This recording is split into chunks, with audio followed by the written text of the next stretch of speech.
On va parler d'un sujet hyper tabou dans le monde de l'éducation en ligne, le CPF, les trois lettres qui peuvent retourner un business dans un sens comme dans l'autre.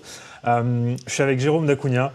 Tu peux te présenter en 30 secondes pour dire pourquoi tu es la bonne personne pour parler de ce sujet? Alors, je sais pas si je suis la bonne personne pour parler de ce sujet, mais en tout cas, j'ai une expérience pour parler de ce sujet parce que je suis dans le milieu de la formation professionnelle. Quand on dit milieu de la formation professionnelle, c'est souvent de la formation qui est liée à des subventions ou des facilités de paiement.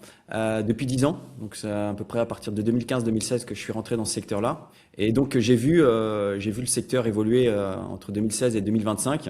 Et mon rôle aujourd'hui, c'est d'accompagner des organismes de formation, soit de passer d'un milieu classique à un organisme de formation, soit d'aider à structurer et à développer les organismes de formation. Et j'ai notamment accompagné un organisme de formation pour lequel on est passé d'environ 5 millions d'euros de chiffre d'affaires à plus de 26 millions. Voilà, donc grosso modo, en quelques mots, c'est mon background. En gros, le programme un petit peu de ce qu'on va voir aujourd'hui, ça va être refaire un petit historique du CPF. Comment ça a évolué? Est-ce que là, on est plutôt dans une tendance où c'est de plus en plus restrictif ou est-ce que ça s'ouvre?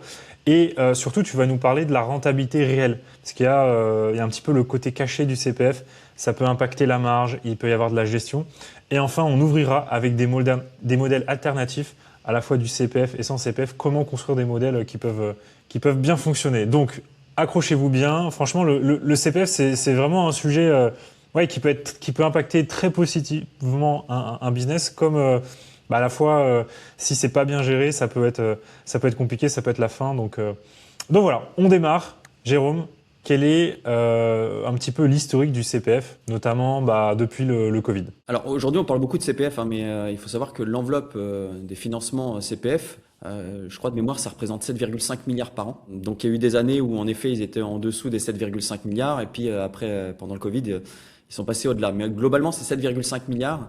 Et après, il y a tous les autres types de financements, les OCO, les financements de régionaux, départementaux, etc., qui représentent une enveloppe bien plus importante. On en parle moins. Pourquoi? Parce que on n'attaque pas le grand public avec ces enveloppes-là, qu'avec le CPF, on va faire directement du B2C. Donc c'est pour ça qu'on a eu la vague du CPF, essentiellement parce que c'est des professionnels qui vendent à des particuliers. Historiquement, on va pas reprendre de la genèse, mais en fait, il y a eu trois phases. Il y a eu la première phase, qui était que le CPF, c'était un nombre d'heures qu'on comptabilisait, qui donnait la possibilité d'être formé sur des formations à partir d'un élément de comparaison qui était l'heure. Donc, il y a eu trois phases. Donc, la première phase, c'était, on va dire, grosso modo, l'avant-Covid, même s'il y a quelques mois de décalage, mais c'était la phase où le CPF, c'était des heures qu'on comptabilisait, et qui permettait ensuite de se former en échangeant des heures contre des heures. Et puis en 2019, donc juste un peu avant le Covid, je crois que c'est en octobre ou novembre, l'État a changé son fonctionnement pour libérer un peu plus l'usage du CPF et a eu la bonne idée de transformer ces heures en argent. Donc aujourd'hui, c'est l'état qu'on a, c'est quand on va sur mon compte formation, on a une somme. Ça, je pense que c'est une erreur, mais on le verra pourquoi, hein, et mon point de vue par rapport à ça. Mais globalement, c'est le même principe. C'est que cet argent-là va permettre derrière de pouvoir financer des formations. Donc ça a été modifié en 2019, je crois octobre ou novembre, si je ne me trompe pas.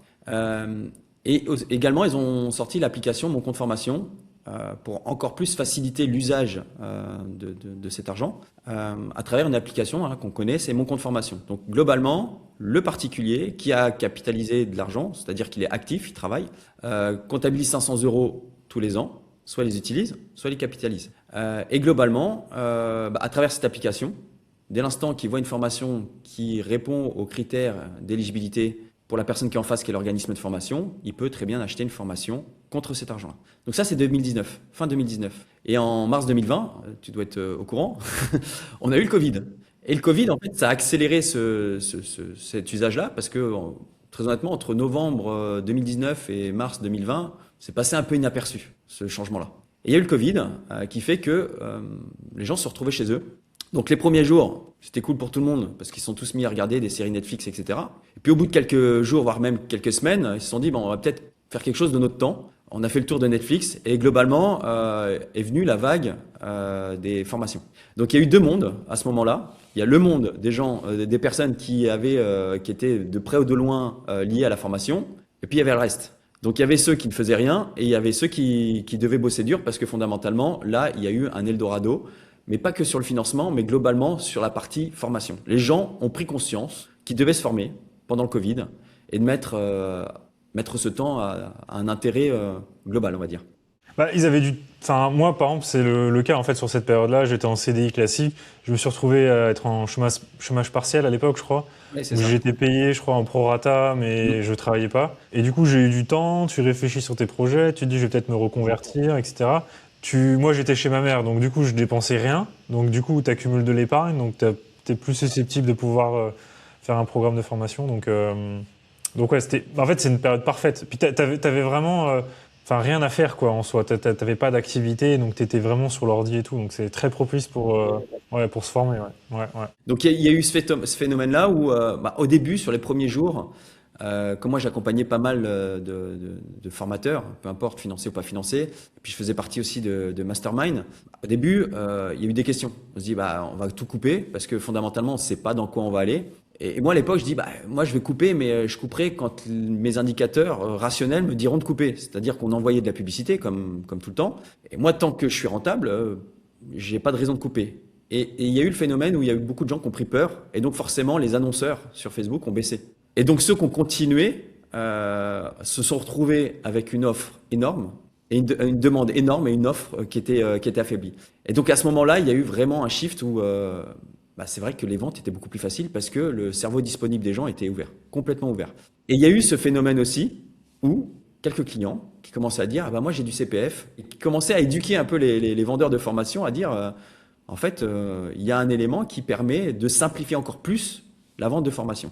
Et c'est là où ça a commencé à dérailler, parce que fondamentalement, les infopreneurs, parce que je connais bien ce secteur-là, après je ne connais pas les autres, mais les infopreneurs ont commencé à chercher des solutions, quelques infopreneurs, on va dire les early adapters, ont cherché des solutions à se dire, est-ce que techniquement, il serait possible que ma formation soit financée par le CPF? Et donc là est né un phénomène qui est interdit, mais à l'époque, qui était très nébuleux, mais qui était aussi interdit, mais très nébuleux, on va dire pour la plupart des gens, et même pour les organismes de formation, qui était le portage. Alors le portage, c'est très simple, moi je suis infopreneur, j'ai pas les habilitations Calliope, etc. pour pouvoir faire financer ma formation, je m'associe à un organisme de formation, je lui apporte un stagiaire et je délivre la formation.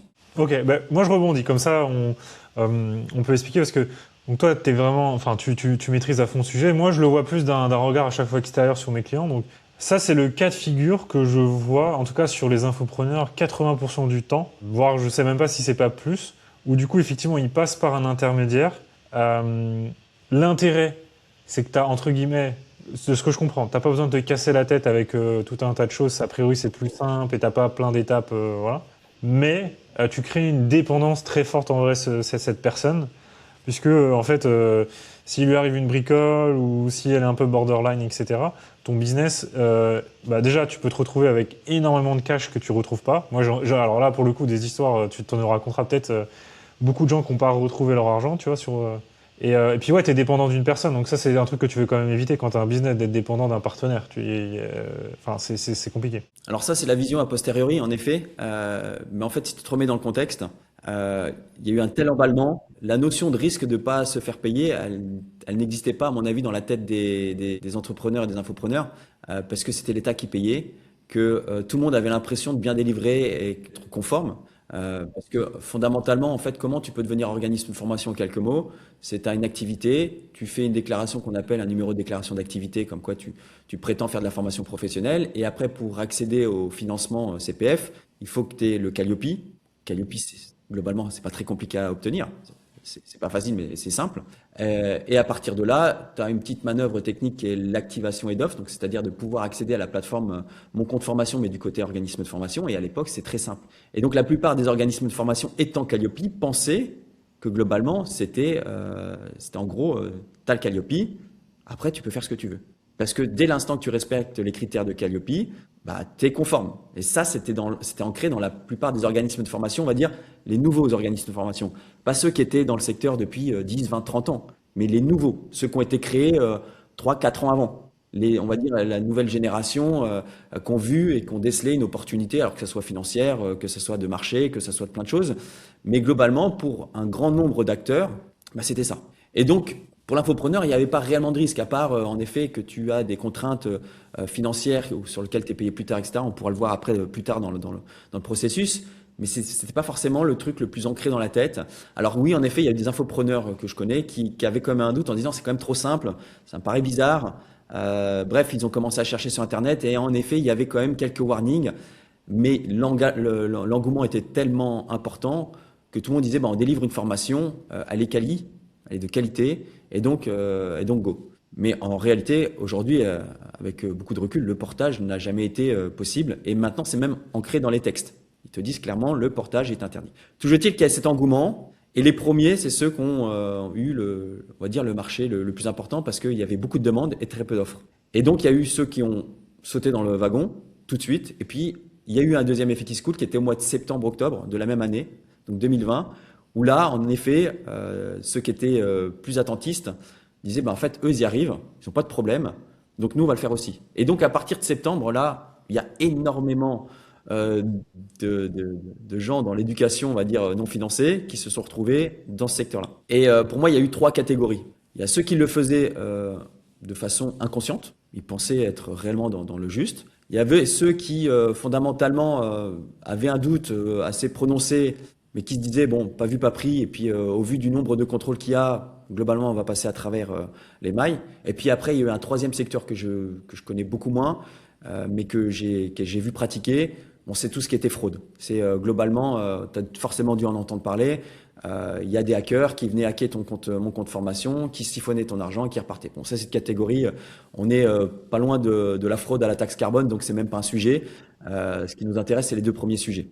Et donc, voilà, à partir de là, il y a eu de plus en plus d'infopreneurs qui ont soit, en effet, hérité d'un portage, soit même qui se sont dit, je vais devenir organisme de formation et je vais maîtriser la chaîne de bout en bout.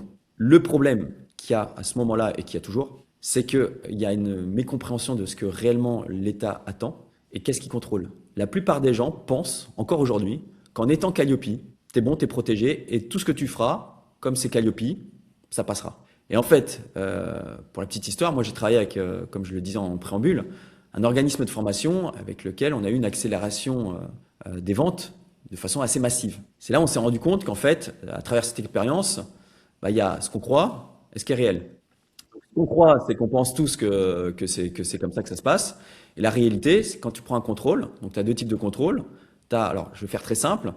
Tu as la Caisse des dépôts, qui est le financeur, ce qui est l'équivalent d'une banque. Donc la Caisse des dépôts, c'est eux qui collectent l'argent et qui payent les organismes de formation, qui réalisent des contrôles. Et c'est ça qui a biaisé aussi le jeu, c'est qu'il y a eu des contrôles de la Caisse des dépôts sur la plupart des organismes de formation et qui, à la fin, disaient bon, c'est bon, ce que vous nous envoyez comme preuve, ça correspond à nos attentes. Ça, c'était un deuxième biais qui dit bon, un, je suis Calliope, et deux, en plus, quand la Caisse des dépôts me demande des documents et vérifie des dossiers, ils me disent que c'est bon. Donc, globalement, c'est bon. Sauf que tu as un autre acteur qui s'appelle l'ADRETS, ou l'ADRIETS, ça dépend où tu te trouves, qui est l'organisme de l'État qui est spécifiquement dédié au contrôle de ce type de financement. Donc c'est là où il y a une ambiguïté, c'est la Caisse des dépôts qui te fait croire qu'ils font un contrôle, mais c'est finalement pas un réel contrôle. Et puis après, tu as l'ADRETS. Et là, l'ADRETS, c'est un autre jeu. Et eux, l'ADRETS, quand tu leur parles de Calliope, ils te regardent, ils te disent, mais ça, on s'en fout. Nous, on va contrôler les financements par rapport à un texte qui est notre référence, qui est le Code du travail. Et la différence entre ce que demande le Code du travail et ce que demandait Calliope, ce que demande encore Calliope, elle est quand même non négligeable. Et là, un contrôle de DRETS, c'est plus du tout la même chose.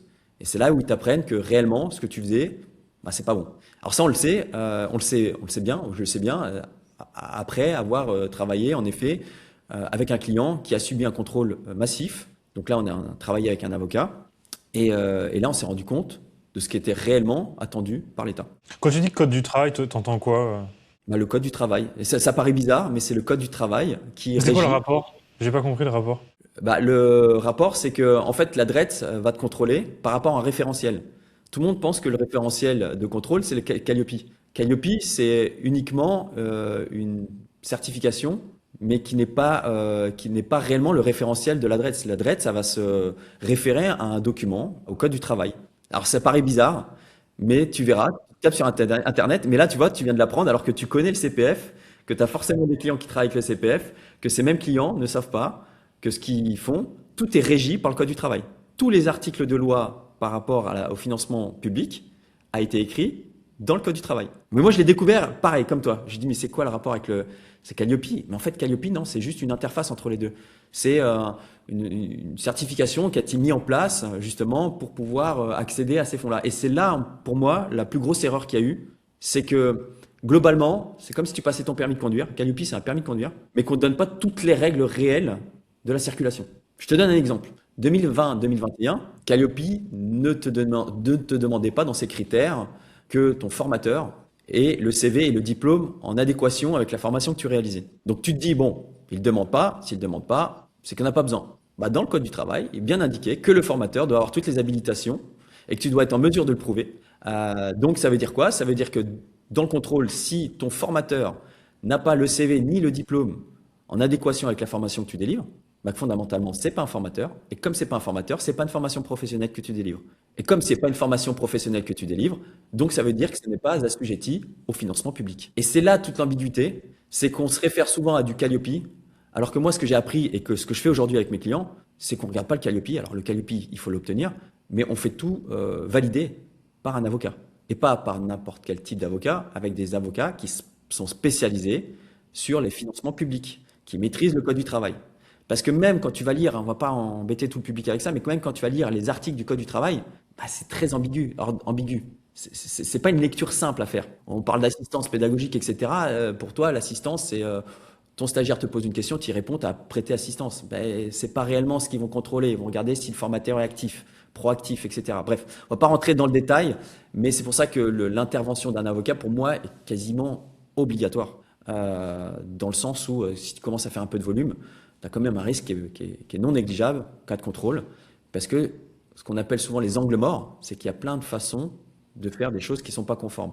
Et contrairement à une entreprise classique, tu fais une erreur de comptabilité, bon, tu as un contrôle, tu payes slash une petite amende, et encore, parfois tu passes à côté, etc.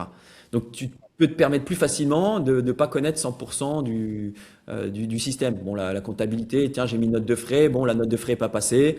Bon, en cas de contrôle, je vais devoir rembourser la note de frais puis payer de l'URSSAF dessus ou des cotisations sociales. Là, le problème, c'est que si tu n'es pas 100% parfait et que tu as une imperfection qui est suffisamment importante, c'est tout ton chiffre d'affaires qui part en l'air.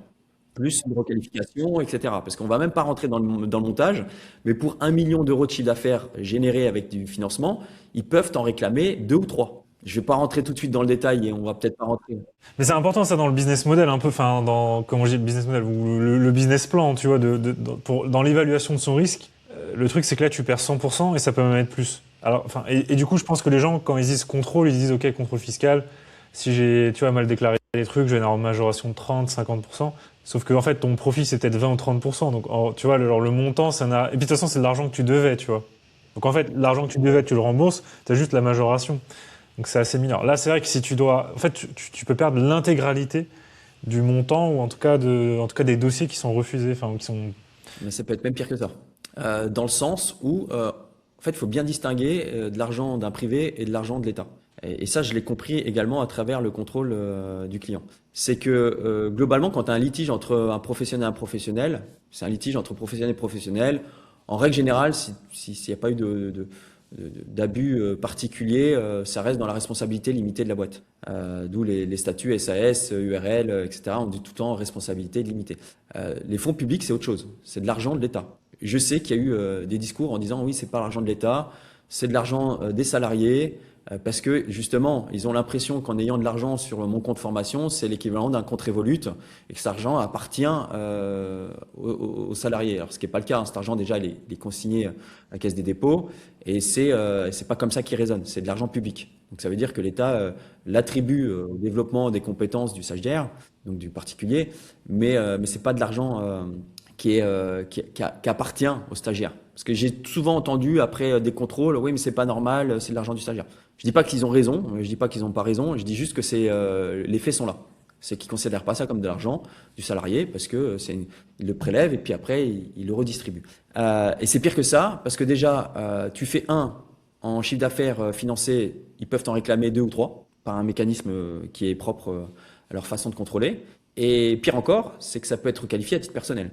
Alors on va me dire, ouais, c'est des exceptions, c'est des fraudeurs, etc. Ben non, j'ai vu des gens avec un profil qui n'était pas du tout des fraudeurs, qui ont juste mal géré leur boîte. Et donc tu parlais d'une notion, mais moi la notion la plus importante quand on va dans les financements publics, c'est le risk-reward. C'est combien je peux gagner pour quel risque. Et en fait, si les gens savaient réellement le risque qu'ils prenaient, ils reconsidéreraient la chose. Ça ne veut pas dire qu'ils y vont pas, mais ça veut dire que tu y vas avec une autre manière de penser, une autre façon de faire. Et là, quand j'accompagne des clients, systématiquement, moi je suis pas avocat, on met en place des processus et à partir de là, on les fait contrôler ou valider par un avocat. Ok, bah juste après, du coup, on va parler après des processus justement et de ce qu'il faut mettre en place. Et après, dans un dernier temps, on parlera aussi d'un modèle hybride. Juste pour donner un ordre de grandeur, c'est quoi, enfin, la proba de se faire contrôler et tu vois, je sais pas, sur 100 contrôles, c'est quoi un petit peu ce qui ressort, tu vois, si tu as un peu des chiffres, des tendances à partager là-dessus. Alors, j'ai pas de tendance. Après, on voit des vidéos sur YouTube qui dit, bon, globalement, il y a tant d'organismes de formation, il y a tant de contrôleurs. Un contrôleur peut faire tant de contrôles par an. Donc, fondamentalement, ton risque, il est moins de 1%. Alors, c'est pas réellement comme ça que moi, je vois la chose. Parce que déjà, entre le nombre d'organismes de formation et le nombre d'organismes de formation qui ont réellement un chiffre d'affaires, déjà, tu as un rapport de 1 pour 5. On parle de 50 000 organismes de formation, en actifs moins de 10 000. Bon, les chiffres, c'est pas la virgule près, je me trompe peut-être dedans, parce que après, qui a le index, mais c'est pas le sujet. Le sujet, c'est entre ceux qui ont un numéro de déclaration d'activité et ceux qui réellement font une activité. Et après, il y a entre ceux qui font réellement une activité et ceux qui font vraiment une activité. Donc, entre ceux qui font 20 ou 30 000 euros par an et ceux qui commencent à faire des 200, 300 et plus. Donc déjà là en proba c'est différent, mais j'aurais tendance à dire qu'il faut pas, à mon avis, le prendre en probabilité, parce que même s'il y a que 1% de contrôle et que ce 1% tombe sur toi, ça peut être réellement dramatique.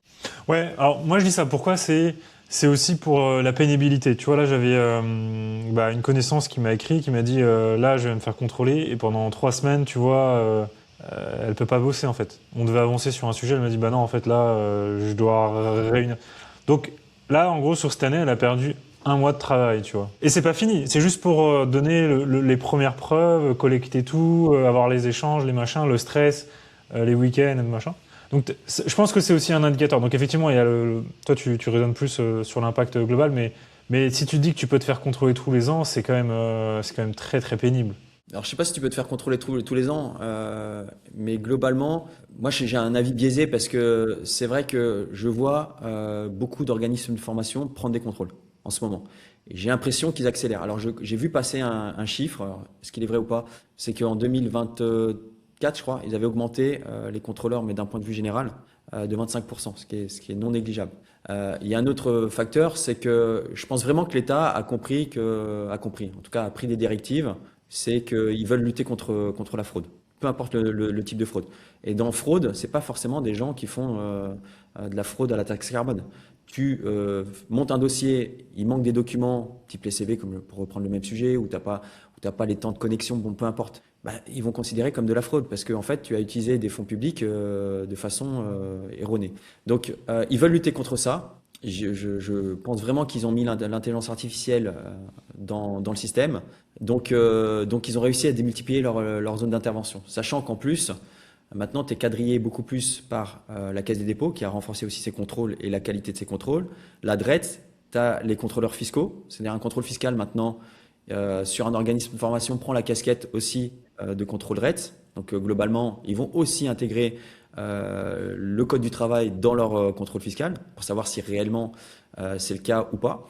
Un autre point aussi qu'on voit souvent, c'est je suis pas sur des fonds publics, mais j'inhibe la TVA parce que j'ai une formation professionnelle financée par du privé, mais globalement comme elle est professionnelle, je ne facture pas la TVA. Alors là, c'est pareil, autre red flag, parce que les critères pour pouvoir obtenir ça en cas de contrôle sont quasiment identiques au contrôle DRETS d'une formation financée. Donc il y a quand même des enjeux importants qui sont pas négligeables. Alors quand on dit ça, on a l'impression qu'il faut pas aller dans les organismes de formation ou en tout cas ne pas rentrer de près ou de loin.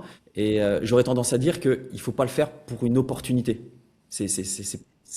L'opportunité là-dedans, le ratio est pas bon. Entre le risque et le gain, il est très mauvais. Mais globalement, en faire un métier, oui, ça a du sens. C'est pas comme la moitié d'infopreneurs, par exemple, tu lances un petit tunnel VSL, tu lances Exactement. des ads et du coup, ouais, c'est pas ça l'état d'esprit qu'il faut avoir là-dessus. Et justement, ça nous fait la parfaite transition. Qu'est-ce que du coup il faut mettre en place, si tu peux donner parce que donc du coup là, on a évoqué un peu tous les risques, etc. Le point le plus sous-estimé finalement, c'est qu'il y a des coûts cachés. Il y a de la charge mentale, mais il y a aussi du coup des process, des choses à mettre en place pour monitorer tout ça. Est-ce que tu peux nous partager du coup les deux, trois points clés à mettre en place? Alors, les points clés, c'est que globalement, obtenir Calliope, c'est bien, c'est obligatoire, mais globalement, c'est que le début de l'histoire. Le point clé, c'est, moi, ce que je recommanderais, c'est fais tes process, et à partir de tes process, tu les fais auditer par un cabinet d'avocats. Alors, tu vas me dire, oui, c'est des coûts, etc. Mais là, on n'est pas en milieu startup. On n'est pas en train de mettre en place un protocole fake it until you make it. Parce que tu seras mort avant même de le faire until you make it. Tu seras mort avant. Donc, globalement, en fait, c'est une démarche inverse parce que j'ai vu des groupes étrangers de pays européens qui étaient dans le milieu de l'éducation et qui ont vu qu'en France, il y avait des financements. Et ils viennent en France avec le même état d'esprit que ce qu'ils font, par exemple, en Allemagne, pour pas les citer, et ils comprennent pas l'écosystème, ils comprennent pas les enjeux, et ils arrivent en mode un peu start-up. Et je pense notamment à une entreprise qui m'avait consulté. Et à partir de là, ils comprennent pas tous les enjeux. Donc, le premier conseil, c'est OK, fais tes process. Regarde si la globalité des points importants sont respectés et à partir de là, fais-le valider par un avocat. Alors ça a des coûts, mais une fois de plus, je pense que ce milieu-là n'est pas accessible avec un budget de 1 ou 2 euros. Globalement, on n'est pas dans l'infoprenariat. Tu peux pas démarrer sans financement. Tu peux le faire techniquement, mais réellement, ça demande un coût. Après, le deuxième point, une fois que tu as mis ça en place, c'est que globalement, il faut que tu respectes les règles du jeu. Moi, je vois la plus grosse erreur que je vois, c'est j'ai une formation, je vais devenir organisme de formation, et après, je vais essayer de faire rentrer cette formation dans des critères pour qu'elle soit éligible. En fait, c'est l'inverse. Il ne faut pas du tout penser comme ça, il faut penser à l'inverse. C'est quel est l'élément de contrôle, donc la certification, qu'est-ce qu'ils attendent, c'est quoi les critères d'évaluation, et à partir de là, je fais mon scénario pédagogique, et à partir de là, je fais la formation. La plupart des gens font l'inverse. Ils ont déjà la formation. Oui, et après ils se disent ça peut être bien si j'ai le CPF. Ouais. Voilà. Et donc là, on rentre dans du bricolage, on rentre dans ouais, on n'est pas loin, c'est pas loin, et on rentre dans des systèmes où le pas loin, c'est suffisamment loin pour être bon. Le troisième point, et ça c'est vraiment spécifique aux infopreneurs, et je pense que c'est deux métiers différents.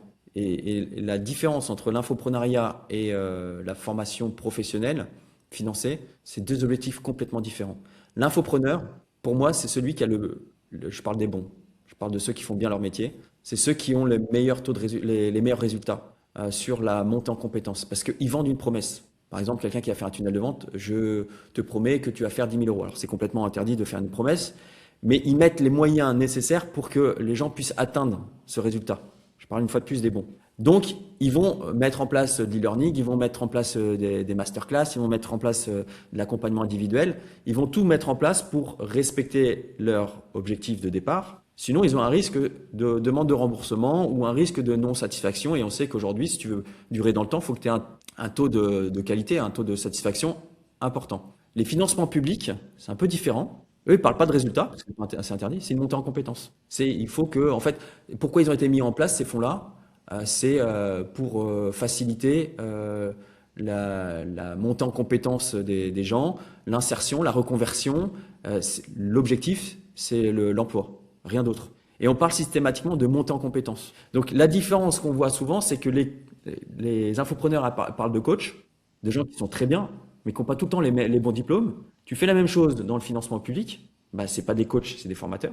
C'est pas des formateurs classiques, s'ils sont en sous-traitance, ils ont des habilitations à avoir, les CV, les diplômes.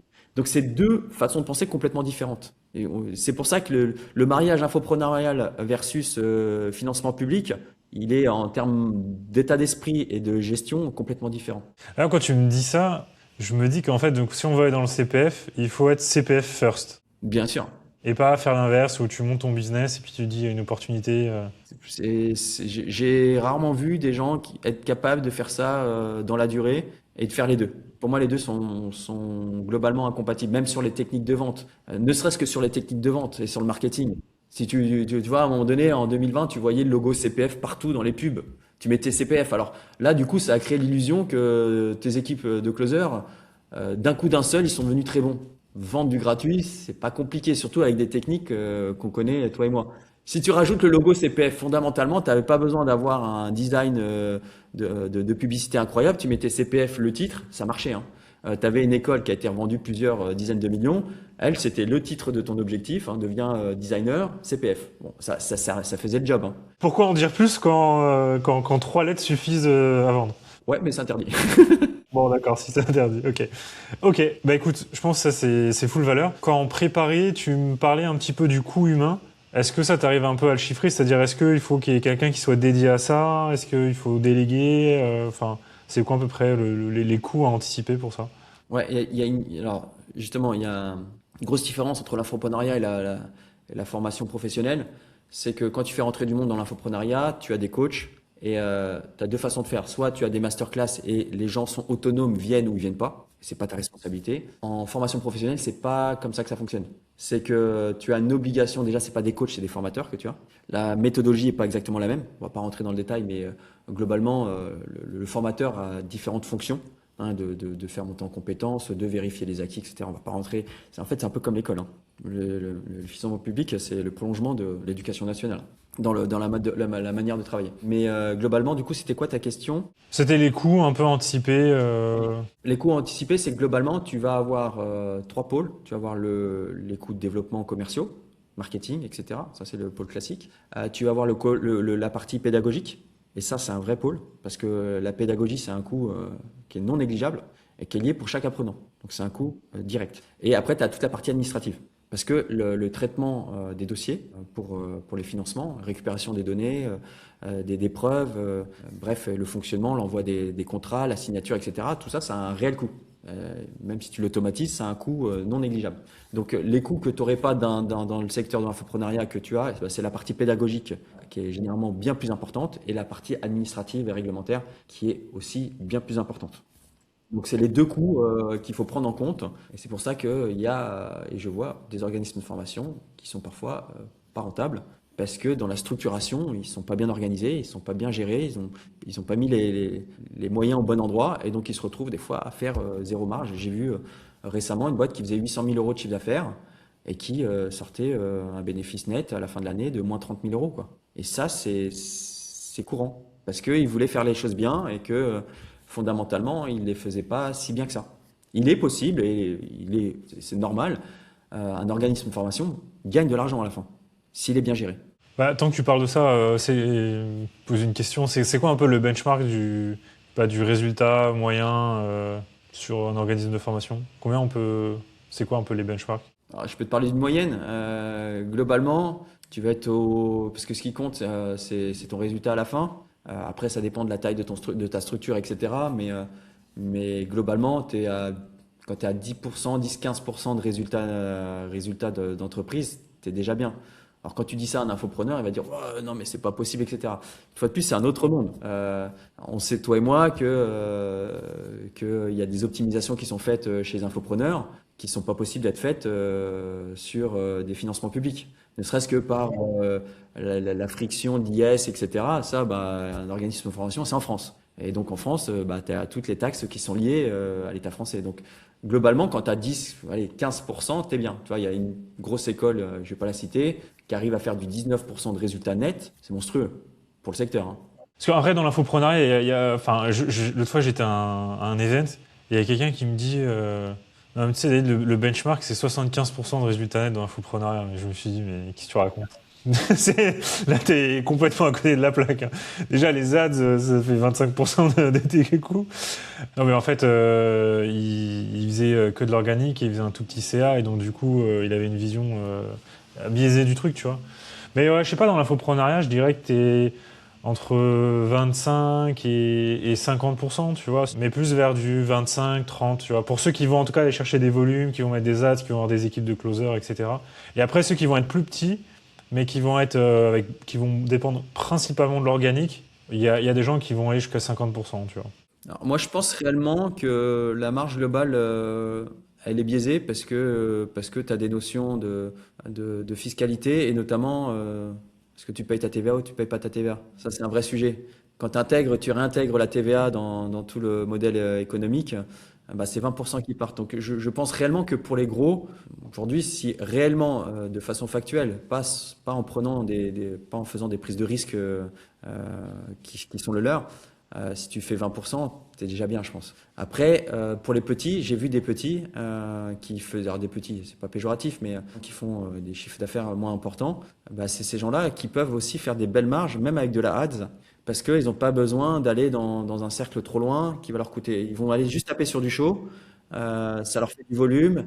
Généralement, ils optimisent mieux parce qu'ils ont moins de pertes dans leur structure, parce que quand tu grossis, en fait, tu as de la perte dans les effectifs. Tu vas surstaffer, tu vas être moins bon en conversion. Quand je vois les équipes closer de certains infopreneurs, je parle pas de tous, hein, parce qu'il y en a des très bons et en général, ils ont des très bons, mais j'en ai déjà vu des équipes qui étaient pas du tout efficientes. Donc j'ai l'impression que plus tu grossis, plus justement tu perds ce côté d'efficience. Donc je pense que vraiment aujourd'hui, un petit voire un moyen gagnera peut-être de façon relative plus d'argent qu'un gros. Ah oui, ça pour le coup, je suis totalement d'accord. Et je pense qu'il y a un peu une vallée de la mort entre 40 000 euros par mois et allez, 100 000, tu vois, pour vraiment simplifier, tu vois. Mais oui, mais parce que tu arrives à un demi-million, entre un demi-million et un million deux, qui est pour moi où tu es trop gros pour être petit, mais tu es trop petit pour être gros. Voilà. Et donc, tu as un peu une croisée entre les deux où, moi, ce que je vois, c'est qu'il. Bon, mais c'est pas le sujet de la vidéo, mais en synthèse, il y a un peu de surstaffing, il y a un peu trop de. Mais on a la même chose dans les financements publics, hein. C'est là où je vois des boîtes ne pas faire d'argent avec des formations professionnelles.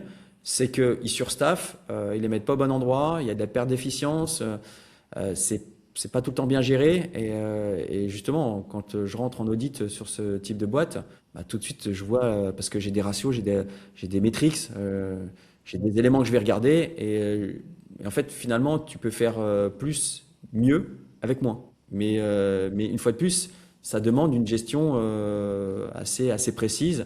Et le problème, c'est que quand tu es à la tête dans le guidon, bah, tu n'as pas tout le temps le temps de prendre du recul pour faire toi-même l'audit extérieur en disant, ah bon, alors quel service me rapporte de l'argent, lequel me fait perdre de l'argent, est-ce que Jean-Pierre est au bon endroit, est-ce que Christelle fait bien son taf au niveau administratif, est-ce qu'on peut pas automatiser?